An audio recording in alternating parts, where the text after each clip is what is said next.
Bom dia a todos. Isto de falar a seguir ao Dr. Paulo Macedo é sempre complicado, ainda mais falar de saúde a seguir ao Dr. Paulo Macedo. Esperemos que não vos aborreça demais. De qualquer maneira, eu gostava de lançar aqui um bocadinho antes de falarmos do que é que poderíamos fazer em termos de aplicação prática do Plano Draghi, gostava de falar do enquadramento geral da saúde em Portugal. O que nós vemos é que a despesa efetiva em sede de Orçamento de Estado para 2025 versus 2019 cresceu 54%. Este número, só para termos uma noção, é um número superior à receita total de IRS em Portugal. Portanto, estamos a caminhar para situações de absoluta insustentabilidade. Um segundo fator, ou um segundo ângulo, se quiserem, para esta mesma realidade, tem a ver com o peso no orçamento de Estado, no orçamento familiar dos indivíduos, das famílias. E vocês, como podem ver, nós estamos a comparar-nos com a OCDE. O peso em Portugal para as nossas famílias é cerca de 70% acima do que é o peso na OCDE. O que também torna difícil olharmos para a saúde e transformarmos na área da saúde. E, por último, um quadro que eu diria que é mais ou menos global, se quiserem, a nível mundial, e que se fala muito, tem a ver com o envelhecimento da população, mas que o importante, se quiserem pensar, é o rácio que este peso tem sobre o número de jovens que existem. E, portanto, o que nós vemos é que desde 2019 para 2023 nós crescemos o número de idosos por cada 100 jovens que temos na Europa.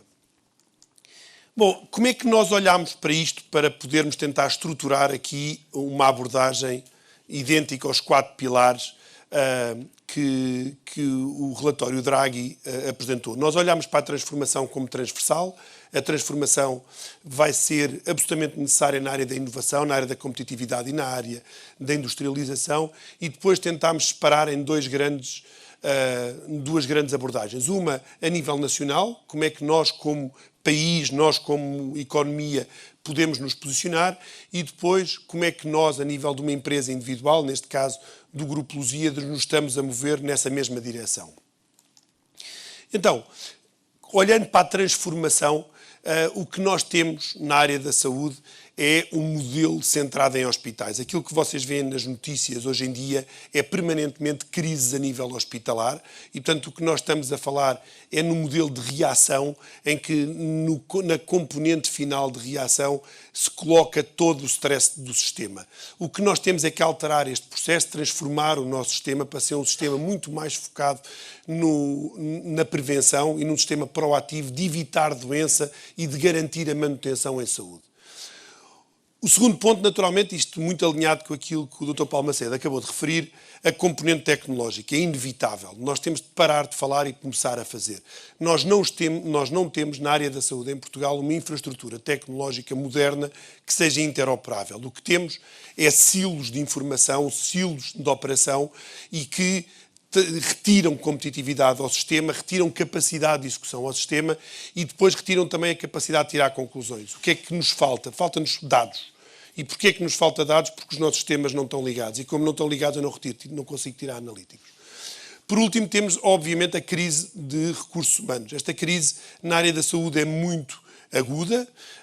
Nós assistimos, eu não sei se talvez as pessoas mais atentas repararam, nós temos uma reação hoje em dia por parte do Estado à crise da saúde com aumentos muitíssimo expressivos de classes profissionais de forma transversal. Para vos dar uma ordem de grandeza, entre final de 2024 e final de 2025, toda a enfermagem, toda a classe de enfermagem vai ser aumentada 24%. Vocês estão a falar de a classe profissional com maior número de pessoas dentro do sistema de saúde e que, de forma absolutamente unilateral e, se quiserem, absolutamente top-down, foi aumentada 24%. Não é possível fazer isto em nenhuma empresa, não é possível fazer isto em nenhuma organização, e isto é feito porquê? Porque, de facto, é a solução fácil para conseguir tentar reter os profissionais de saúde. Mas isto não é uma resposta efetiva. Efetivamente foi o que foi feito, mas isto, de facto, não dá resposta efetiva.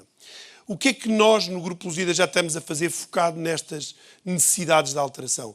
Nós mantemos, naturalmente, o foco na componente assistencial, de resolver os problemas de quem nos procura, mas estamos completamente a reestruturar e a alterar o DNA do grupo para focar em medicina preventiva e na longevidade. Todos nós estamos a caminho de vidas mais longas. Todos nós vamos viver vidas, se não tivermos nenhum acidente pelo caminho, vamos viver vidas bastante mais longas que as que os nossos pais viveram, e para isso o sistema vai ser colocado à prova e vai ter que dar resposta. As soluções tecnológicas, nós temos claramente de caminhar para a integração de sistemas e de facilitação do trabalho dos nossos profissionais. O tema dos recursos humanos está diretamente ligado à tecnologia. Nós, sem tecnologia, não vamos ser capazes de dar resposta e maximizar o impacto dos nossos recursos humanos. E, por último, a estruturação e a monetização de dados. Isto tem a ver, obviamente, com aquela estrutura e com a interoperabilidade. Portugal é um país pequeno e nós temos que saber trabalhar os poucos dados que temos quando comparamos com grandes massas de dados, como, por exemplo, os Estados Unidos, a China ou a Europa, se quiserem, fora disto. E, portanto, temos claramente de apostar na monetização, temos de perder aqui algum pudor, temos que passar a trabalhar em colaborações mais do que estar a trabalhar em standalone. Quando entramos nos 3 pilares que nós abordamos, o primeiro seria a inovação. A inteligência artificial é um elemento crítico na evolução da saúde. E quando nós pensamos em inteligência artificial, naturalmente, o tema mais, se calhar, que está hoje em dia na moda é o Generative AI, portanto, está ali o Generative AI, sendo que eu não acho que isto vai ter impacto imediato na saúde. O que eu acho que vai ter impacto na saúde de forma imediata é, de facto, a inteligência artificial, e vai ter um impacto absolutamente transformacional a nível dos cuidados de saúde primários, a nível da prevenção. Nós vamos assistir, e esta é a expectativa, a que haja uma descentralização da prevenção. Portanto, vamos ter unidades capilares, tais como farmácias, por exemplo, a prestarem uma primeira linha de serviços que vão garantir que as únicas pessoas que se deslocam aos hospitais ou aos centros de saúde, de facto, têm uma necessidade de se deslocar aos hospitais. É o muito chamado aquelas senhas verdes e azuis que nós assistimos nas urgências, tem a ver com isto, tem a ver com as pessoas não terem, de facto, uma resposta adequada às necessidades. Depois, a abordagem à medicina de precisão. Isto parece um tema quase fancy, se quiserem, a medicina de precisão, e uma coisa mais para as pessoas com maiores capacidades financeiras, a componente da genómica e afins. Só que isto, na realidade, o que se trata é de eficiência e eficácia. O que nós temos hoje em dia nos nossos hospitais é a aplicação de terapêuticas e a aplicação de abordagens que, para aquela pessoa em concreto, vai ter muito pouco impacto. E, portanto, o que nós estamos a fazer é desperdiçar recursos apenas porque nós temos uma abordagem muito, se quiserem, antiquada ou não baseada nestes perfis genómicos e nestes dados biomédicos que hoje em dia conseguimos captar. E, por último, obviamente, a implementação daquilo que o palavrão, eu não sei se vai ser esta a expressão que vai ser aplicada no futuro, o Value-Based Healthcare, mas basicamente modelos de base, modelos de dados, modelos de saúde baseados em valor e não exatamente em transação. Aquilo que temos, se quiserem, aqui o sistema público um bocadinho mais avançado que o sistema privado, paga hoje em dia, remunera os hospitais por grupos de diagnóstico homogéneos, os chamados GDHs, enquanto os hospitais privados, ou as unidades privadas e as unidades de ambulatório são pagas por ato, transação. Isto é algo que vai ter que ser alterado, nós temos que passar a focar as pessoas em manterem-se em saúde e não exatamente a sermos remunerados por cada vez que abordamos doença de forma individual ou de forma episódio a episódio. Olhamos para o que é que nós, Lusíadas, estamos a fazer. A componente de inteligência artificial ou a componente de escassez de recursos, se quiserem, como eu disse há pouco, vão estar intimamente ligadas. Nós vamos precisar de tecnologia para poder maximizar o impacto dos nossos recursos.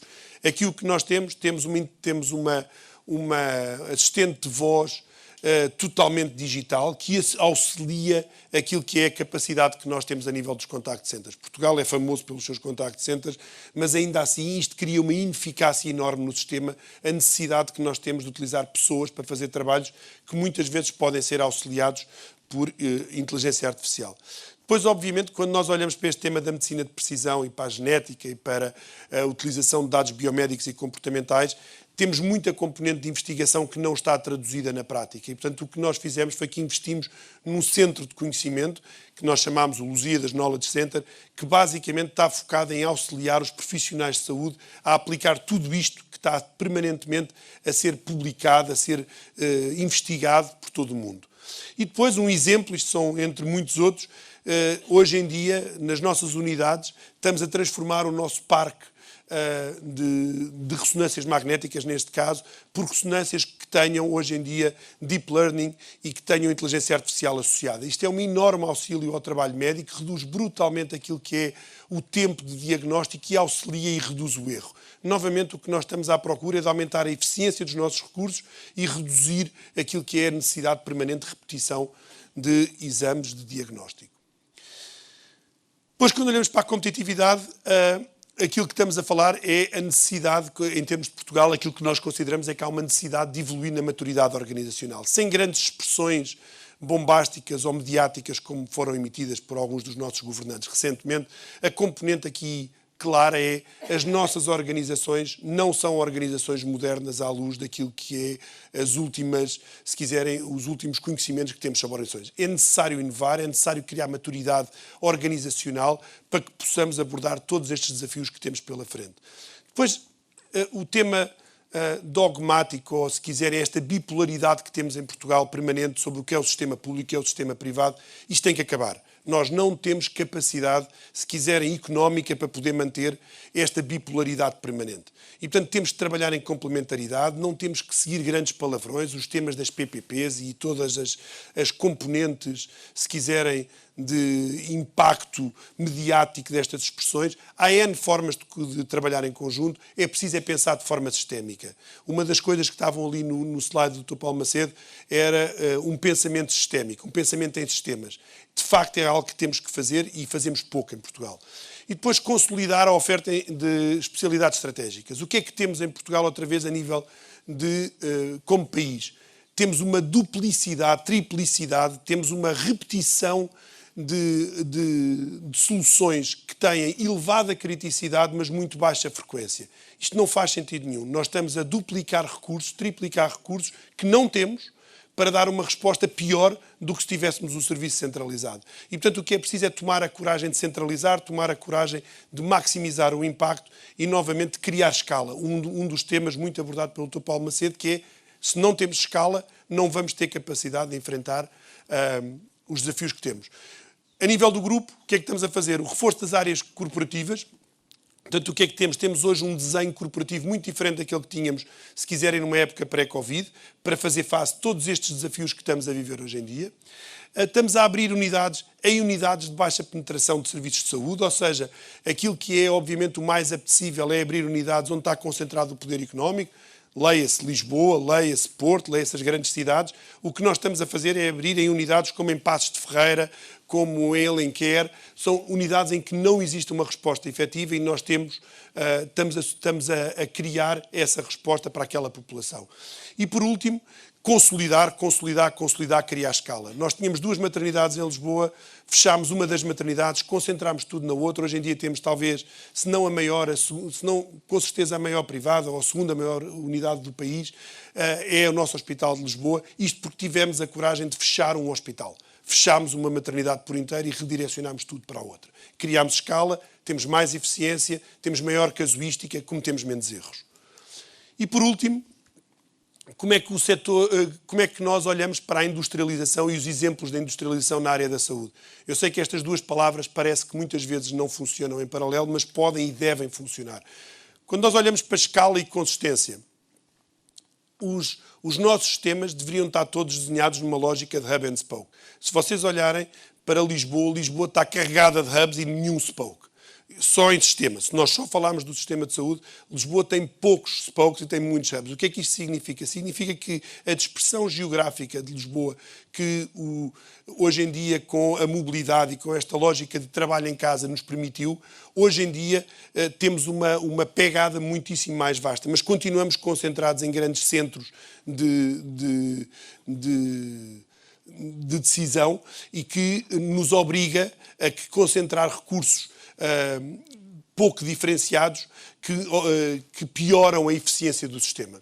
Depois, expandir a atuação em áreas de baixa integração com o sistema de saúde. Aqui estou a falar de especialidades, aqui estou a falar de olharmos para aquilo que não é abrangido, normalmente por aquilo que nós convencionalmente denominamos sistema de saúde. O exemplo é a medicina dentária. A medicina dentária, Portugal tem talvez os piores indicadores em termos de saúde oral da Europa, se não o pior indicador de saúde oral da Europa. O que não quer dizer que não haja muitos consultórios de dentista. O que existe é uma baixa oferta integrada e uma baixa literacia das pessoas da importância da saúde oral. Portanto, o que nós temos é muitos dentistas e quando temos um problema vamos a um dentista. Portanto, o mesmo problema do nosso sistema de saúde está replicado na componente dentária. As pessoas reagem ao problema e não previnem o problema. E, por último, a componente da sustentabilidade. Eu não sei se todos têm a noção disto. Os hospitais do mundo, se juntassem todos, os hospitais do mundo, e relembro que o mundo ocidental tem a esmagadora maioria dos hospitais como nós conhecemos em termos de organização, representaria o quarto país mais poluente do mundo. Os hospitais, todos juntos, só os hospitais, seria o quarto país mais poluente do mundo. A nível da União Europeia, o setor hospitalar representa 5% da pegada ecológica. Só a nível da União Europeia. É um número muitíssimo relevante. Portanto, nós temos que olhar para isto, temos a pensar como é que nos posicionamos para o futuro. Se nós não somos sustentáveis do ponto de vista, se quiserem, ambiental, e aqui só referi ambiental, não estamos a deixar um mundo melhor para os nossos filhos. Como é que nós estamos no Grupo Lusíadas novamente a posicionar-nos neste ponto? Nós não estamos a abrir hospitais convencionais. Nós, hoje em dia, o que estamos a abrir são unidades de ambulatório, são unidades totalmente focadas em resolver os problemas em períodos inferiores a 24 horas e a depender dos nossos grandes hospitais para as situações mais complexas. Portanto, o que estamos a fazer é manter o sistema tão light quanto possível. O deployment de capital para abrir uma unidade destas é cerca de metade do deployment de capital para fazer a mesma coisa com o internamento. Portanto, estamos a tentar ser mais eficientes na forma como alocamos o nosso capital. A componente da medicina dentária, nós adquirimos e continuamos a adquirir unidades de medicina dentária numa ótica de a integrar com a nossa oferta integrada de saúde. Portanto, o objetivo é novamente criar literacia, criar awareness e garantir que as pessoas mantenham-se saudáveis e não necessitam de permanentemente tratar a saúde oral, de tratar a doença oral e mantêm-se com saúde oral. E, por último, obviamente, o compromisso com as práticas de economia circular e com a redução da pegada ecológica. Só para dar um exemplo, nós hoje em dia temos a nossa frota integral, estamos a falar de cerca de 200 viaturas, está totalmente elétrica ou híbrida. Nós já não temos nada que seja a diesel, por exemplo. Nós já transformámos essa componente. Nós somos certificados nos nossos maiores hospitais pelas ISO 14001 e temos um compromisso muito claro com a componente ambiental. Na componente social, e essa é uma parte que eu não queria acabar, este é o meu último slide, sem referir, na componente social e na componente de recursos humanos, uma das iniciativas que começámos antes do Covid a fazer e que hoje está a começar a ter a sua maturidade, tem a ver com a integração de pessoas com diferença. Portanto, a inclusão como pilar de crescimento do grupo.